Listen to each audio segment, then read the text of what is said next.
বিসমিল্লাহির রহমানির রহিম। দণ্ডবিধি আইন 1860 সালের আইন, এটা 45 নম্বর আইন। এটা হচ্ছে বিধিবদ্ধ আইন। দণ্ডবিধি আইন হচ্ছে বিধিবদ্ধ আইন। আপনারা নিয়মিত ক্লাস শুনবেন। এই ক্লাস আমি রেকর্ডিং করে গ্রুপে দেবো এবং ক্লাসটা ইউটিউবে পাবেন। আইন পড়ি, ডিসকাস দ্য ল। আজকে একটু সূচি আলোচনা করবো, অল্প একটু সূচি বলবো, তারপরে মূল আলোচনা করব। সূচি বলবো হচ্ছে লেগে 212 থেকে, গুরুত্বপূর্ণ তাই সূচিটি বলবো। 212 কি বলছে? অপরাধীকে আশ্রয় দান, মৃত্যুদণ্ড দণ্ডনীয় অপরাধের ক্ষেত্রে। আমরা যে আশ্রয় দান করছিলাম 52 ক, এই 52 ক আশ্রয় দান সম্পর্কে আমার আপনার ধারণা দিয়েছে স্বামী স্ত্রীর ক্ষেত্রে আলাদা, আর যে কোনো আশ্রয় দান যদি অন্যায়ভাবে হয় সেটা অপরাধ হবে। তাহলে 212তে বলছে কি? অপরাধীকে আশ্রয় দান, এই অপরাধী হচ্ছে মৃত্যুদণ্ডে দণ্ডিত, যাবজ্জীবন কারাদণ্ডে দণ্ডিত। এই ক্ষেত্রে আপনি শিরোনাম পড়বেন অপরাধীকে আশ্রয় দান মৃত্যুদণ্ডের ক্ষেত্রে। তারপরে 213 বলছে কি? অপরাধীকে শাস্তির হইতে লুকাইয়া রাখার জন্য উপহার সামগ্রী গ্রহণ করা। অপরাধীকে শাস্তির হাত থেকে লুকাইয়া রাখার জন্য উপহার সামগ্রী গ্রহণ করা। শিরোনামগুলো মুখস্থ করবেন। আমি ব্যাপক আলোচনা আগের ক্লাসে করছিলাম, ইউটিউবে দেওয়া আছে এবং ক্লাস রেকর্ডিং ক্লাস গ্রুপে দেওয়া থাকে। 214 অপরাধীকে বাঁচাইবার বিনিময়, অপরাধীকে বাঁচাইবার বিনিময় উপহার বা সম্পত্তি, অপরাধীকে বাঁচাইবার বিনিময় উপহার গ্রহণ করা বা সম্পত্তি পুনঃপ্রতিষ্ঠা করার জন্য উপহার সামগ্রী গ্রহণ করা। অপরাধীকে বাঁচাইবার বিনিময়, অপরাধী বা চোর ডাকাতকে বাঁচাইবার বিনিময় বা সম্পত্তি পুনঃপ্রতিষ্ঠা করার জন্য। ভুল আছে? ভুল আছে? বলেন আবার। স্যার এক ধরনের আওয়াজ আসছে স্যার, শুধু আওয়াজ। এক ধরনের আওয়াজ, সবাই তো নয়েজ করা। তাহলে যাক, অপরাধী মিউট করে দিছি, একটা আওয়াজ আসছিল ওটা মিউট করে দিছি। হ্যাঁ, মিউট করে দিয়ে নিন। আমাদের ইডা আছে, ইয়াসিন আরাফাত আছে, ভালো অভিজ্ঞ এবং সব বিষয়ে হেল্পফুল, এবং জয় প্রতিদিন লিখিত দেবেন, সেটা জুম আমরা গ্রুপে দেবো। তারপরে 114 ধারা বলছে কি? অপরাধ সংগঠিত হয় না, শুধু মুখ দিয়ে প্রস্তাব করেছিল। সেই ক্ষেত্রে 115 অপহৃত বা চুরাই মাল বা চুরাই সম্পত্তি উদ্ধারে সহায়তা করা।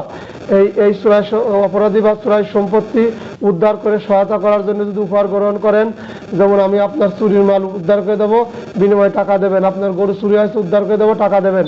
এই জাতীয় কথা বলাই অপরাধ।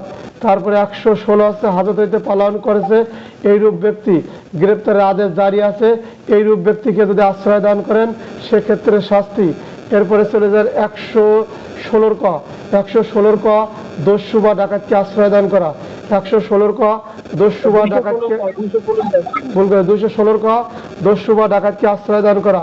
217 সরকারি কর্মচারী কর্তৃক কোনো ব্যক্তির, সরকারি কর্মচারী কর্তৃক কোনো ব্যক্তির উপকার করার জন্য যদি আইনের নির্দেশ অমান্য করে সেই ক্ষেত্রে তার শাস্তি। সরকারি কর্মচারী কর্তৃক কোনো ব্যক্তিকে উপকার করার জন্য তিনি যদি আইনের নির্দেশ অমান্য করে, তার সম্পত্তির হাত থেকে রক্ষা করার জন্য যদি আইনের নির্দেশ অমান্য করে, তার শাস্তি 217। আর 218-তে কি বলছে? সরকারি কর্মচারী কর্তৃক কোনো ব্যক্তির সম্পত্তির বাজেয়াপ্তের হাত থেকে রক্ষার জন্য বা তার শাস্তির হাত থেকে রক্ষার জন্য যদি ভুল নথি বা ভুল দলিল প্রণয়ন করে, তার শাস্তি। 219 বিচার বিভাগীয় কার্যক্রম, জজ, ম্যাজিস্ট্রেট, বিচারক সম্পর্কিত বা আদালতের লোক যদি দুর্নীতিভাবে বা আইনকে তোয়াক্কা করে, আইনের আদেশ অবজ্ঞা করে ভুল রায় দেয়, ভুল নির্দেশ প্রদান করে, সেই ক্ষেত্রে তার শাস্তি 219। বিচারক, জজ, ম্যাজিস্ট্রেট এটা আসবেন না। 220 খুব গুরুত্বপূর্ণ। 220 কি বলছে? বিচারের প্রেরণ করিবার বা আটক রাখিবার ক্ষমতা সম্পন্ন অফিসার কর্তৃক বেআইনিভাবে আটক করা বা বিচারে প্রেরণ করার শাস্তি। একজন সাব ইন্সপেক্টর একজন গার্মেন্টস কর্মীকে জানার পরেও তিনি বেআইনিভাবে তাকে আটক করেন এবং বিচারের জন্য আদালতে প্রেরণ করেন। এই বিচার আটক করা এবং বিচারে প্রেরণ করা, যদিও ক্ষমতাবান ছিলেন সাব ইন্সপেক্টর, কিন্তু গার্মেন্টস কর্মী জানার পরেও যখন তাকে গ্রেপ্তার করছে এবং আদালতে প্রেরণ করছে, সেই ক্ষেত্রে তার শাস্তি 220।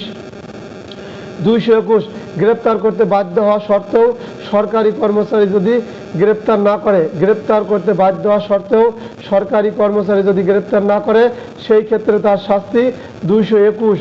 222 দণ্ডপ্রাপ্ত বা আদালত থেকে কারাদণ্ডে দণ্ডিত, এইভাবে মুখস্থ করবেন। 222 দণ্ডপ্রাপ্ত, মিশে ফেলাবেন না।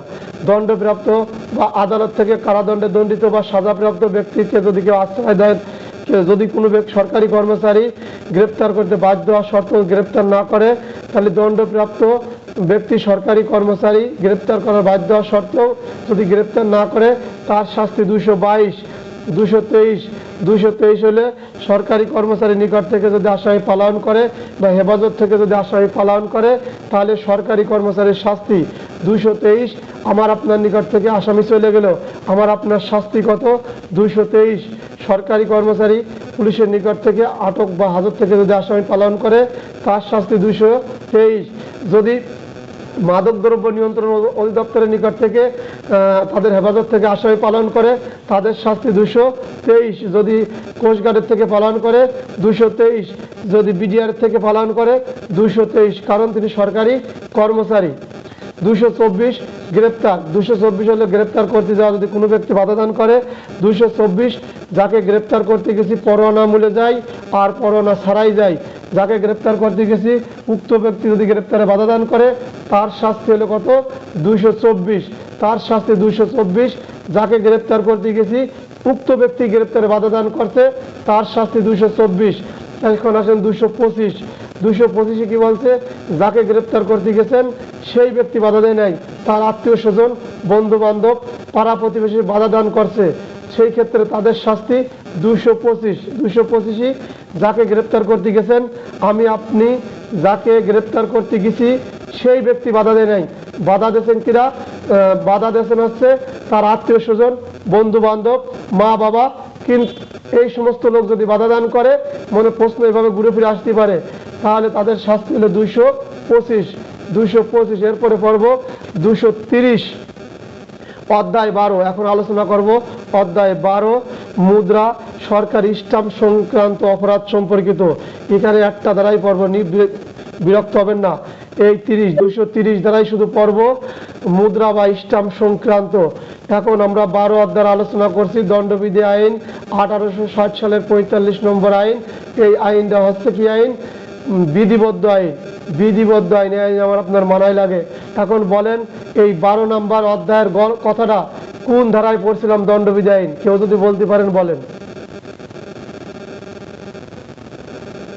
মিউট খুলে বলবেন।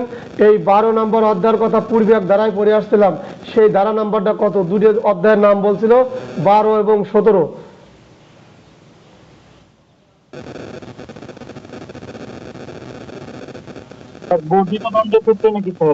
ধন্যবাদ।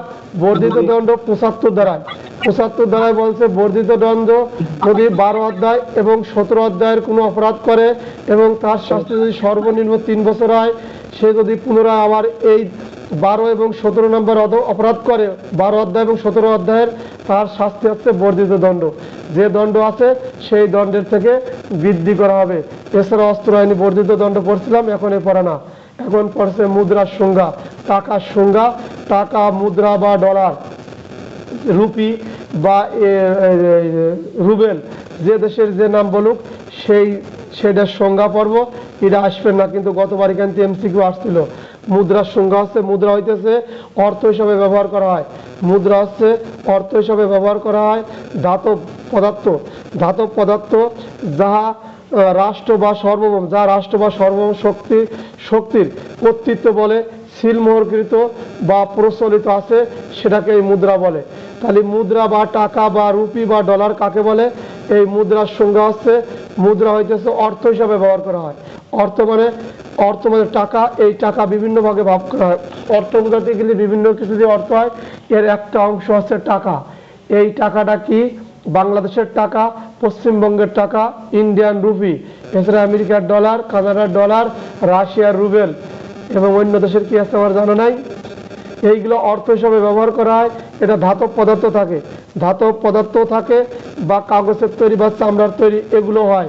তাহলে কি হচ্ছে? ধাতব পদার্থ যা যে রাষ্ট্র বা সার্বভৌম শক্তি বলে আইন অনুগ দ্বারা প্রতিষ্ঠিত, এই রাষ্ট্র পরিচালনার কাজে এই আইন অনুগভাবে যারা পরিচালিত হয়, এই সরকার পরিচালনা করে, এইরকম এইরকম ব্যক্তিধর কর্তৃক কর্তৃত্ব বলে সিলমোহর করা থাকে।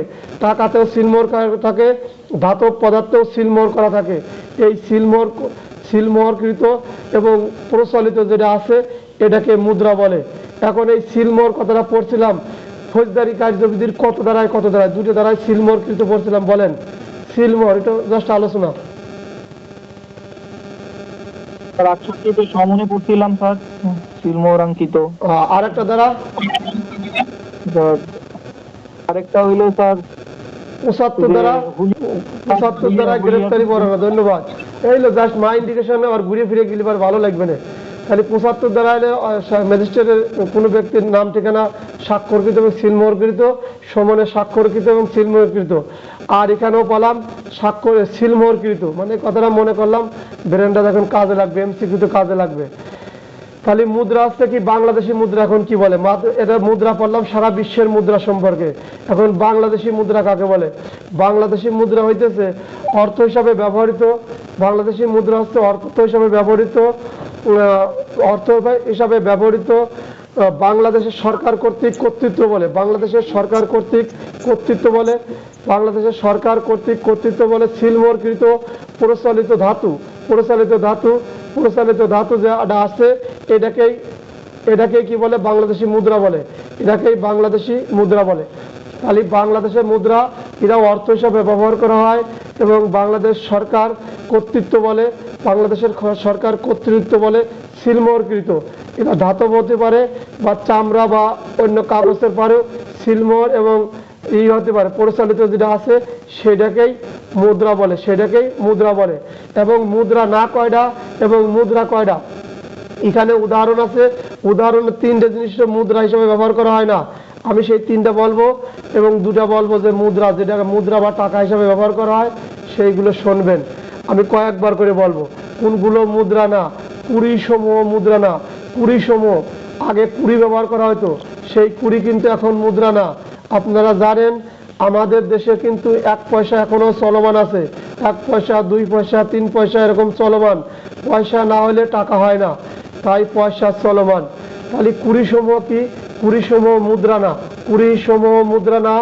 সিলযুক্ত নয় এমন তকমা পৃষ্ঠ, সিলযুক্ত নয় এমন কি তাম্মা বা তম্মা পিতল সমূহ। সিলযুক্ত নয় এমন তামা বা পিতল আমাদের ঘরে বাড়ি আছে, ওইগুলো কিন্তু মুদ্রা হিসেবে ব্যবহার করা হয় না। তাহলে তামা, পিতল বা ধাতব পদার্থের কথা বলছে যেটা মুদ্রা, কিন্তু আবার এখানে উদাহরণে বলছে যেটা সিলমোহরকৃত না, সেটা মুদ্রা হিসাবে ব্যবহার করা যাবে না, সেটা বাংলাদেশি মুদ্রা হিসেবে ব্যবহার করা যাবে না। তাহলে সিলমোহরযুক্ত নয়, সিলমুক্ত, দেখেন প্রত্যেক টাকার উপরে সিলমোহর লেখা থাকে, ওইগুলোই মুদ্রা, ওইগুলোই টাকা, ওইগুলোই ডলার। যেটা সিলমোহর নাই, যে ধাতব পদার্থের উপরে আমি আপনি বাড়িতে ব্যবহার করি, কাঁসা, পিতল, ওইগুলো কিন্তু মুদ্রা নহে। তাহলে এমসিকিউ আসতে পারে নিচের কোনটি মুদ্রা? থালা, তারপরে কলস, তারপরে হচ্ছে সিলমোহরকৃত ধাতব পদার্থ, উপরে সবগুলাই। তাহলে বলবেন সিলমোহরকৃত যেটা ওটাই মুদ্রা। এরপরে আসছে নিচের কোনটা মুদ্রা, নিচের কোনটা বর্তমান পরিচালিত, নিচের কোনটা মুদ্রা নহে? কুড়িসমূহ সিলমোহরযুক্ত টাকা, তারপর সরকার কর্তৃক পরিচালিত টাকা, উপরে সবগুলোই। তখন লিখবেন কুড়িসমূহ প্রচলিত নিয়মে টাকা নয়, ওটা বাতিল হয়ে গেছে, আগে কুড়ি ব্যবহার করতো। এরপর আছেন পদক সমূহ মুদ্রা নয়। পদক জানেন আমরা পিপিএম, বিপিএম সেবা পাই। এছাড়াও স্কুল কলেজে অনেকে অনেক পুরস্কৃত পায়, যাকে পদকে ভূষিত করা হয়। বিশ্বকাপও আসতে পারে এবং বিশ্বকাপের মেডেল যারা বিজয়ী হয়, পরাজিত ব্যক্তিকে মেডেল পরা দেওয়া হয়, যেগুলো পদক। ওই পদক কিন্তু মুদ্রা বা টাকা নয়, ওই পদক কিন্তু মুদ্রা বা টাকা নয়। তাহলে টাকা কোনটা? কোম্পানির টাকা হিসাবে অভিহিত মুদ্রা রানীর মুদ্রা হিসাবে গণ্য হবে। 4 নম্বর দেখেন, কোম্পানির টাকা হিসাবে অভিহিত মুদ্রা রানীর মুদ্রা বলিয়া গণ্য হবে। রাজা রানী ছিল, ইংল্যান্ডের 2য় রানী এলিজাবেথ কিছুদিন আগে মারা গেছে, বিশাল নামি দামি লোক ছিল। তাহলে কোম্পানির টাকা হিসাবে অভিহিত মুদ্রা রানীর মুদ্রা বলিয়া গণ্য হইবে। এরপরে পঞ্চমে কি বলছে? ফারাকাবাদ ফারাকাবাদ নামে একটা শব্দ আসবে মুদ্রার ক্ষেত্রে, এটা একটু মনে রাখবেন। ফারাকাবাদ এইটা কিন্তু টাকা, ফারাকাবাদ এইটা টাকা, ফারাকাবাদ ফারাকাবাদ টাকা, যা পুরো ভারত সরকার কর্তৃত্ব বলে, কর্তৃত্বাধীন অর্থ হিসাবে ব্যবহৃত হইতো, যা উহা যদিও আজও অনুরূপভাবে ব্যবহৃত হয় না, তবুও বাংলাদেশি মুদ্রা হিসাবে গণ্য হবে। সুন্দর করে বলে গেছে ফারাকাবাদ বাংলাদেশে হুবহু প্রচলন নাই, সমস্যা নাই, কিন্তু বাংলাদেশ সরকার বাংলাদেশে আইন বলে এটাকে মুদ্রা হিসাবে ঘোষণা করছে। এরপরে চলে যাব আমরা গণ উপদ্রব। গণ উপদ্রব আছে 268 অধ্যায় 14, গণ উপদ্রব অধ্যায় 14, জনস্বাস্থ্য, নিরাপত্তা, সুবিধা, সমানতা এবং নৈতিকতা সংক্রান্ত অপরাধ সম্পর্কিত এই গণ উপদ্রবের থেকে কিন্তু প্রশ্ন আসছিল। এই রিটেন প্রশ্ন গণ উপদ্রবের থেকে আসছিল। এই দণ্ডবিধি আইনের আরেকটা বৈশিষ্ট্য বলি, এই দণ্ডবিধি আইন থেকে, এই দণ্ডবিধি আইন কিন্তু মূল আইন। এই আইন থেকে আপনারা জানেন অনেক আইনগুলো সরা বিশেষ আইন, স্থানীয় আইন করে এনেছে। আমি আপনাদের 41 এবং 42 ধারায় বলছিলাম বিশেষ আইন এবং স্থানীয় আইন কাকে বলে। দণ্ডবিধি আইনের 75 ধারা ধর্ষণ, ওই আইন থেকে নারী ও শিশু নির্যাতন দমন আইনের উৎপত্তি। এছাড়া এখন আমরা যে গণ উপদ্রব পর্ব, এখানে খাদ্য বস্ত্র সংক্রান্ত অপরাধ আছে, খাদ্য নিয়ন্ত্রণ আইন আছে না, সেই সমস্ত আইনে এই ধারাগুলো চলে গেছে। আপনি যদি পারেন ওই আইন পড়েও প্রশ্নের উত্তর করতে পারেন, আবার দণ্ডবিধি থেকেও প্রশ্নের উত্তর করতে পারেন। আপনি উত্তর করতে কোনটাতে স্যাটিসফাই হবেন সেটা আপনার পড়ার উপর ডিপেন্ড করবে। আপনি অত আইন পড়তে গেলে কিছুই পারবেন না। আমরা মূল আইন পড়ি, আমরা মূল বই পড়ি, আপনারা আমার সঙ্গেই থাকেন এবং আমরা ব্যাখ্যামূলক আলোচনা করব, এমসিকিউ আলোচনা করব। এমসিকিউর দায়িত্ব আমার, খালি আপনার ক্লাস শোনা আর সূচি মুখস্থ করবেন। যা গণ উপদ্রব কাকে বলে, এই গণ উপদ্রব কিরা করে, এই গণ উপদ্রব যে কোনো একজন ব্যক্তি করতে পারে। এই একজন ব্যক্তি দ্বারাই গণ উপদ্রব হয়, কিন্তু বেআইনি সমাবেশ কয়জন লাগে? 5 জন লাগে। কলহ মারামারি কয়জন লাগে? সর্বনিম্ন 2 জন লাগে। ডাকাতি কয়জন লাগে? 5 জন লাগে। দস্যুতায় কয়জন লাগে? 1 থেকে সর্বোচ্চ 4 জন। চুরি করতে 1-এর অধিক যতগুলো লোক হতে পারে। একদিন পরবার বসেই সমস্ত কথা বলা সম্ভব নয়। যে কথাটা এখন বললাম কত দামি কথা, এমসিকিউর বিষয়, এরকম মাঝে মাঝেই কথা আসে যাবে বলে ফেলাবো, কিন্তু আপনি একদিন আসবেন ক্লাসে কিছুই শিখতে পারবেন না, শেখার কোনো সুযোগ না। আমরা একদিনের অলরেডি 3 মাস অতিক্রম করে ফেলাইছি। কয়টা আইন শিখছি? অনেক আইনই শিখছি, আবার কিছুই শিখি নাই, অর্ধেকও পার করতে পারি নাই। এখন আছেন গণ উপদ্রব, তাহলে কিরা করে? একজন ব্যক্তি করতে পারে, অনেকগুলো লোকের অশান্তি করতে পারে, হাজার হাজার লোকের অশান্তি করতে পারে। কিরকম কাজগুলো করে আমি বললি আপনারা শুনবেন, এমসিকিউ তো মনে থাকবে। পার্শ্বিক তার আশেপাশের লোকের বসবাস করার অসুবিধা সৃষ্টি করে। তার আমি যে গণশান্তি করছি, আমার আশেপাশে যে লোকজন আছে তাদের অসুবিধা সৃষ্টি হয়, তাদের কি হয়? অসুবিধা সৃষ্টি হয়। সম্পত্তি ব্যবহারে আমি যে কাজ করছি, তারা পানি ব্যবহার, আমি উড়ির দ্বারে এমনকি লাইন দিচ্ছি, পাশের লোকজন গোসল করতে পারে, তারা ব্যবহার পানি ব্যবহারের অসুবিধা করে। তারপরে আমি পাশে বাস করে, আমি এমন জোরে গান বাজনা বাজাই, পাশের লোকের অসুবিধা সৃষ্টি হয়। এগুলো আমি কি করি? গণ উপদ্রব করি। আমি একাই করি, অনেক লোকের সমস্যার সৃষ্টি হয়। এছাড়াও কি বলছে? জনগণের ক্ষতি করি। আমরা এছাড়া জনগণের ক্ষতি হয়, বিপত্তি করে, বিপত্তিকর কাজ এবং বিপদ সৃষ্টি হয়, বিরক্তের সৃষ্টি হয়। আমার কাজ দ্বারা মানুষের কি হয়? জনগণের ক্ষতি হয়, জনগণ বিপত্তি করে বা জনগণের বিপদ হয়। আমি রাস্তার পার যদি কাঁটা ফেলা দেই, ইট বালি ফেলা দেই, অবশ্যই মানুষের বিপদ হবে। আমি একটা ডাল ঝুলে রাখলাম, যা করে মানুষের ক্ষতি হতে পারে। এছাড়াও বিরক্তি সৃষ্টি করে গান বাজনা বা আমার চলাচলের পোশাক পরিচ্ছদ, আমার শরীরের কুচ্ছব্যাধি, যা নিয়ন্ত্রণ করার আছে আমি সেগুলো নিয়ন্ত্রণ না করি, তাগুলো গণ উপদ্রবের সৃষ্টি হয়। এই গণ উপদ্রবের সংজ্ঞা 268 ধারা।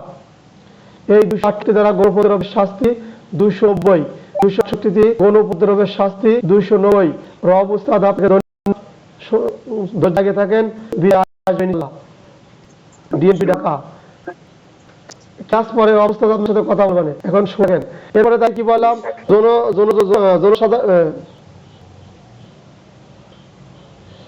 তাহলে এই গণ উপদ্রব ডিস্টার্ব করে দেখতে পাওয়ার আছে, আস্তাগফিরুল্লাহ আস্তাগফিরুল্লাহ। আপনারা আস্তাগফিরুল্লাহ মনে মনে পড়েন আর শোনেন, এই ভালো কাজে এরকম বিপদ আসবেই, এরাই স্বাভাবিক। এখানে টাওয়ার পাচ্ছে আর এক ডাক। আমি আমার নেটের থেকে ফোন করে ক্লাস করতেছিলাম, কিন্তু এক ডাক, সমস্যা নাই, ক্লাস ক্লিয়ার আবার। তাহলে গণ উপদ্রব কয়জন করে? একজন করে। গণ উপদ্রব কয়জন করে? একজন করে। এই আশেপাশের লোকের অশান্তি সৃষ্টি করে, আশেপাশের লোকের সম্পত্তি ব্যবহারে অসুবিধা সৃষ্টি করে, সাধারণভাবে জনগণের কোনো সাধারণ ক্ষতি, বিপদ, বিরক্তি সৃষ্টি করে, যা অনিবার্য। সে তাহলে সে আইনানুগভাবে এই কাজটা কি করছে? অপরাধ করছে, জনগণের ক্ষতি করছে, বিরক্তি সৃষ্টি করছে। এটাকে গণ উপদ্রব বলে। এই গণ উপদ্রবের শাস্তি হলো 190, 290, 268 সংজ্ঞা, 290 তার শাস্তি। খালি গণ উপদ্রব। এই যে আমরা দেখো অনেক সময় গান বাজনা বাজে, আমরা যা পুলিশ মাইকিং বন্ধ করে দিয়ে আসি, পাশের লোক ফোন করে এই ব্যক্তি গণ উপদ্রব করতে বলেই গণ্য হবে। প্রথমবার সিগন্যাল দিয়ে আসা হয় যেন তিনি বন্ধ করে দেন। এর শাস্তি 290, 268 তার সংজ্ঞা, 290 তার শাস্তি। এরপরে আসেন 271। 271 আপনাদের পড়া লাগবে না, জাস্ট মনে রাখেন। আমরা করোনা 2020 সালে করোনার সময় কিন্তু কোয়ারেন্টাইন করছিলাম। এই 271 কিন্তু কোয়ারেন্টাইন। 271 হলো কোয়ারেন্টাইন। এইগুলো হলো সরকার যখন কোনো জায়গায় রোগ বালাই সৃষ্টি হয়, রোগ বালাই সংক্রামক রোগ সৃষ্টি হয়, একজনের থেকে আরেকজনের সৃষ্টি হয়, তখন সরকার আইন করে। অনেক বড় ওখানে লেখাই আছে, ঠিক আছে। 1860 সালের আইনটি করছে এই সংক্রমণ রোগ আপনি কোনো জায়গায় রাজ লঙ্ঘন করবেন, এই জায়গা দেখা গেল আপনার রাজ সংক্রমণ রোগের ব্যাধি আছে, অনেক মাঝখানে আপনি গেছেন, আপনি যেতে পারবেন না। আপনার যে সমস্ত সরকার কর্তৃক সরকার যে নীতি নির্ধারণ করে দিয়েছে, আপনার রোগের সময় আপনি নির্দিষ্ট ঘরে থাকবেন, আবদ্ধ থাকবেন, এই কাজগুলোকে কোয়ারেন্টাইন বলে। সংগ্রাম এটা হচ্ছে 271, এটা দ্বারা আসবে না, কিন্তু জানানোর জন্য বললাম। তাহলে 272, 273 এটা পড়বেন। এটা আজ থেকে প্রশ্ন পাইছে 273 থেকে, এখন পড়েন 272। বিক্রি করার জন্য অভিপ্রেত খাদ্য বা পানীয় জাতীয় দ্রব্য ভেজাল মিশ্রণ। তাহলে আমি আপনি যে খাবার বিক্রি করি, 272, আমি আপনি যে খাবারটা বিক্রি করি, ওই খাবারের মধ্যে যদি কোনো ভেজাল মিশায়, সেটা পানীয় জাতীয় হতে পারে বা খাদ্য জাতীয় কোনো কিছু হতে পারে। আমি আপনি যদি ভেজাল মিশায় বিক্রি করি, ভেজাল মিশাই, সেই ক্ষেত্রে 272 দ্বারা আমি আপনি খাবার উৎপাদন করি। মনে রাখবেন, কারখানায় খাবারটা উৎপাদন হয়, উৎপাদিত খাবারের মধ্যে, উৎপাদিত পানির মধ্যে যদি ভেজাল মিশাই, এই ভেজাল মিশানো যদি আমি বিক্রি করার জন্য করি, তাহলে আমার শাস্তি 272। আমার শাস্তি, আমি স্বেচ্ছাকৃতভাবে এই কাজটা করছি, আমি স্বেচ্ছাকৃত খাদ্যে বা পানির মধ্যে ভেজাল মিশাচ্ছি, এইটা আমি উৎপাদন করি। মনে রাখবেন, এই কাজটা কি আমি উৎপাদন করি, আমি কেক তৈরি করি, আমি বিস্কুট তৈরি করি, আমি পানীয় জাতীয় ড্রিঙ্ক করার জন্য যে পানি, যেমন স্প্রাইট, কোকাকোলা বা সাধারণ পানি, এই পানির মধ্যে আমি ভেজাল মিশ্রণ করলাম। তাহলে কি বললাম, এই মিশ্রণ করার অপরাধে 272 দ্বারা বুঝে পড়বেন। 272 হলে যে লোক এটি উৎপাদন করে, তৈরি করে বিক্রি করার জন্য, তার শাস্তি।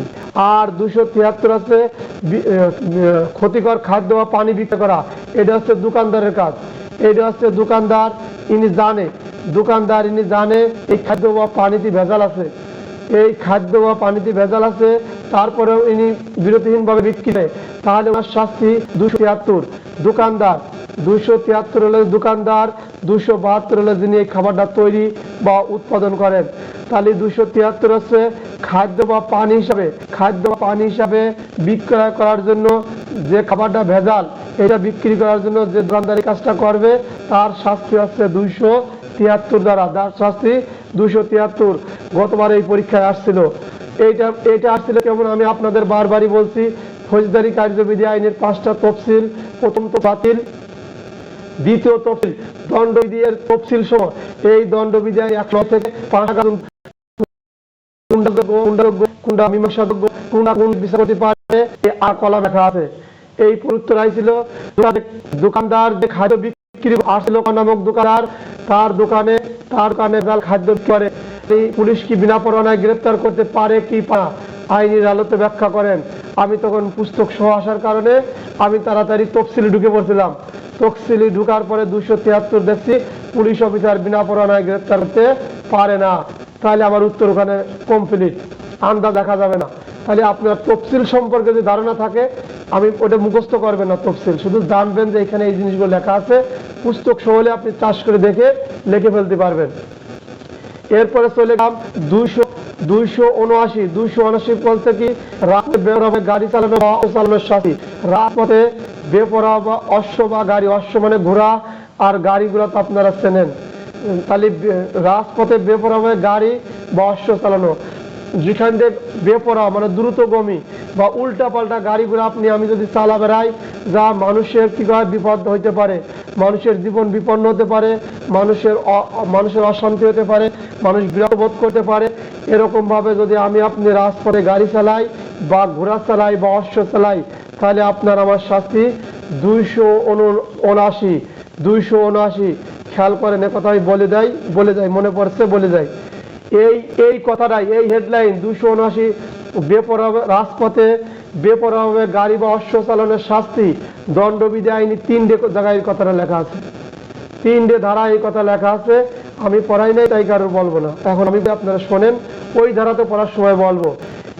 এর আছে 300, তালি বলছে 304 ক, 304 খ, যদি বেপরোয়াভাবে অশ্ব বা ঘোড়া চালায় কারোর মৃত্যু ঘটায় তার শাস্তি। তাহলে কি বলছে 304 খ, বেপরোয়াভাবে অশ্ব বা ঘোড়া চালায় যদি কারোর মৃত্যু ঘটায় তার শাস্তি। এছাড়াও 338 খ, 338 কত কি বলছে, বেপরোয়াভাবে যান বা অশ্ব চালায় যদি গুরুতর আঘাত বা আঘাত সৃষ্টি করে তার শাস্তি। ঠিক আছে, এই যে ধারা বললাম 500, 200, 250 ধারা পড়বো, 250 পড়া লাগে না, 180-এর উপর হবে, লাগবে না। একটা ধারা পড়বেন, 3টে মুখস্থ করে নেবেন যে এই জিনিস 3টাতে লেখা আছে, তাহলে ব্রেন ক্লিয়ার হবে, আপনার আমার বুঝতেও সহজ হবে। তাহলে 179 বলছে বেপরোয়াভাবে যান বা অশ্ব চালাবেন, এই চালানোর সময় যদি কোনো মানুষ অশান্তি বা বিরক্ত সৃষ্টি করে বা, তাহলে আপনার শাস্তি হবে 279 ধারায়, 279 ধারায়। এরপরে কত, এরপরে আর কোনো ধারাই নাই। এরপরে 290 গণ উপদ্রবের শাস্তি, 290 গণ উপদ্রবের শাস্তি। এরপরে অধ্যায় 15, এরপরে অধ্যায় 15 পর্ব, দেন কত ধারা শেষ করে দিলাম। অধ্যায় 15 গুরুত্বপূর্ণ না, কিন্তু মাঝে মাঝে গুরুত্বপূর্ণ। অধ্যায় 15 ধর্ম সংক্রান্ত অপরাধ সম্পর্কিত, অধ্যায় 15 ধর্ম সংক্রান্ত অপরাধ সংক্রান্ত। সহজ এবং সাবলীল ভাষায় বলবো, বুঝবেন।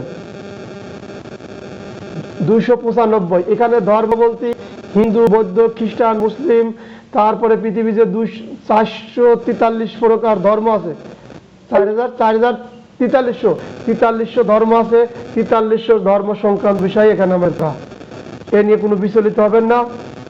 কোনো শ্রেণী বিশেষ ধর্মের প্রতি অবমাননা, কেন বলছে যে কোনো শ্রেণীর ধর্মের প্রতি আপনি যদি অবমাননা করি, এই অবমাননা কিভাবে, আপনি যারা ধর্ম হিসাবে পবিত্র হিসাবে জানি, আমি মুসলমান, আমি মসজিদকে পবিত্র মনে করে জানি, এখানে জয় নীলফামারী এ তার মন্দিরকে পবিত্র হিসাবে জানে। এখানে যদি খ্রিস্টান থাকতো তাহলে তার গির্জা, এছাড়া প্যারোডো আছে অন্য ধর্মের, স্ব ধর্মের তার পবিত্র স্থান সম্পর্কে সে জানে, আপনিও জানি। এই পবিত্র স্থান বলে আমরা জানার পরেও ওই স্থানে যদি কোনো বস্তু রাখি আসি, ওই পবিত্র স্থানে যদি কোনো বস্তু রাখি আসি, ওই পবিত্র স্থানে যদি অনিষ্ট করি, অনিষ্টর দ্বারা 425 দণ্ডবিধি আইনে তার সংজ্ঞায়িত করা আছে, মানে ক্ষতি করা, অনিষ্ট মানে ক্ষতি করা। এছাড়াও আমরা যদি অপবিত্র করি, আমরা ওই ধর্মীয় পবিত্র স্থান জানার পরেও ওই পবিত্র করি, সেই ক্ষেত্রে আমরা ধর্ম এই পবিত্র স্থান তালিকার ক্ষেত্রে আমরা কি করলাম, আমি কোনো কোন পবিত্র স্থানে ধর্ম যে মসজিদ, মন্দির, আমরা প্যারোডো, এই সম্পর্কে পবিত্র স্থান সম্পর্কে আপনি জানি, পবিত্র বলিয়া জানি, এবং এই পবিত্র স্থানে যদি কোনো স্থানে কোনো বস্তু রেখে আসেন, ওই পবিত্র স্থানে কোনো ধ্বংস করেন বা ওই পবিত্র স্থানে অপবিত্র হওয়ার জন্য, কারণ পবিত্র স্থানে কিন্তু নোংরা কার্যক্রম চলে না, ধরেন আমাদের শারীরিক যে ময়লা আবর্জনা ওখানে রাখি আসলাম, তাই এটা অপবিত্র হলো না।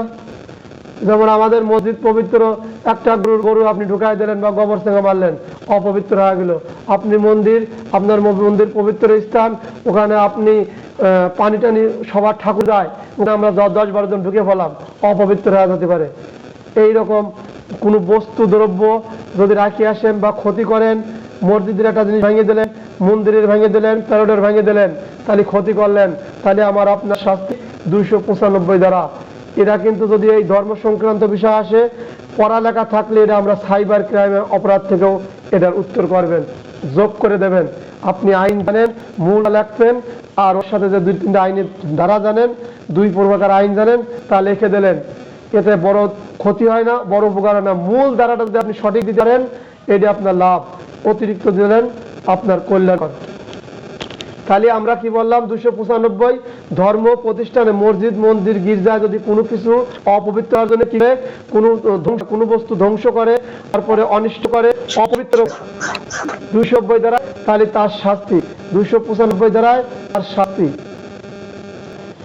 এছাড়া আছে 296 আছে ধর্মীয় সমাবেশে গোল সৃষ্টি করা।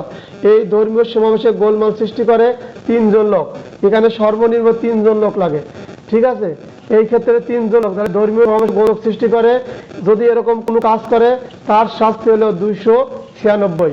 অটোমেটিক যদি কখনো ধর্ম সংক্রান্ত বিষয় আসে, যে ধর্মর মসজিদ হোক, মন্দির হোক, গির্জা হোক, তার কবরস্থান, শ্মশানঘাট যেখানে হোক, যদি সে মারামারি করে বা গোলমাল সৃষ্টি করে, তার শাস্তি 296। 296 যদি মারামারি করে, গোলমাল করে, তার শাস্তি 296 দ্বারা, তার শাস্তি 296 দ্বারা। এখন আসে 297। 297 আসে গোরস্থান, গোরস্থান ইত্যাদি ক্ষেত্রে। গোরস্থান একটু লাইনে ছেলে আছে, 1 মিনিট আবার সব ঘুরে সবই নিয়ে নেব।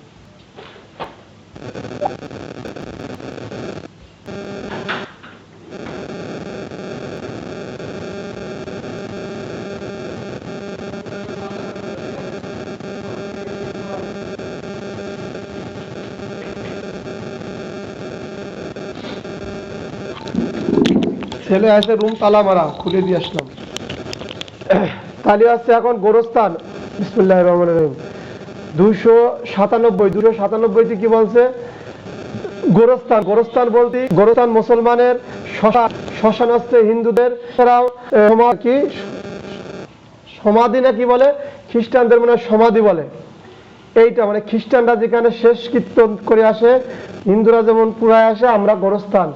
এই সমস্ত স্থানে যদি কেউ অনধিকার প্রবেশ করে, এই সমস্ত স্থানে যদি কোনো ব্যক্তি অনধিকার প্রবেশ করে, তাহলে তার শাস্তি 297। এই অনধিকার প্রবেশের সংজ্ঞা আছে কত? কেউ বলতে পারেন? পড়াই নাই, যদি পড়েন বলেন, না পারেন নাই বলে দেয়। অনধিকার প্রবেশ,